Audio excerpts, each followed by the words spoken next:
Good morning. મારું નામ સુથાર હેમાંગી છે. હું ધોરણ 10A માં અભ્યાસ કરું છું. આજે હું તમને મેં જે પુસ્તક વાંચ્યું હતું તેના વિશે થોડીક માહિતી કહીશ. આ પુસ્તકનું નામ છે વિચાર. આ પુસ્તકના લેખક છે રાજ ભાસ્કર. આ પુસ્તકમાંથી મને જે શીખવા મળ્યું એ છે કે વિચાર એ માનવના મનમાં ઉગેલું એક ફૂલ છે. સારો વિચાર માનવને મહાન બનાવે છે. કોઈ પણ કાર્ય કરવા માટે હાથ પગ એ સાધન છે, પરંતુ વિચાર એ તો સાધ્ય છે. જો માનવ પાસે વિચારવાની જ શક્તિ ન હોય તો તેની સામે અથવા તેના આજુબાજુ રહેલી બધી જ વસ્તુઓ તેને મૂર્ત લાગે છે.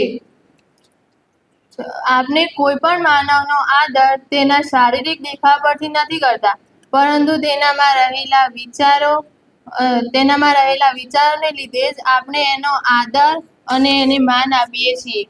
જ્યારે વિચાર અપવિત્ર બને છે ત્યારે આચરણ પણ અપવિત્ર બને છે. શ્રેષ્ઠ વિચારો એ માનવના જીવન ઘડતરમાં અમૂલ્યનો ભાગ ભજવે છે.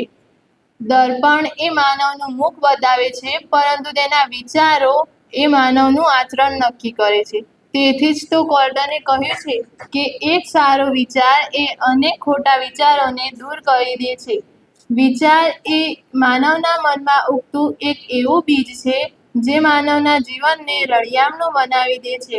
માટે માનવે હંમેશા તેના વિચારનું સતત મૂલ્યાંકન કરતા રહેવું જોઈએ. માનવનો વિચાર જ એના સુખ અને દુઃખનું કારણ છે. માટે આપણે સૌએ હંમેશા પોઝિટિવ વિચારવું જોઈએ. Thank you.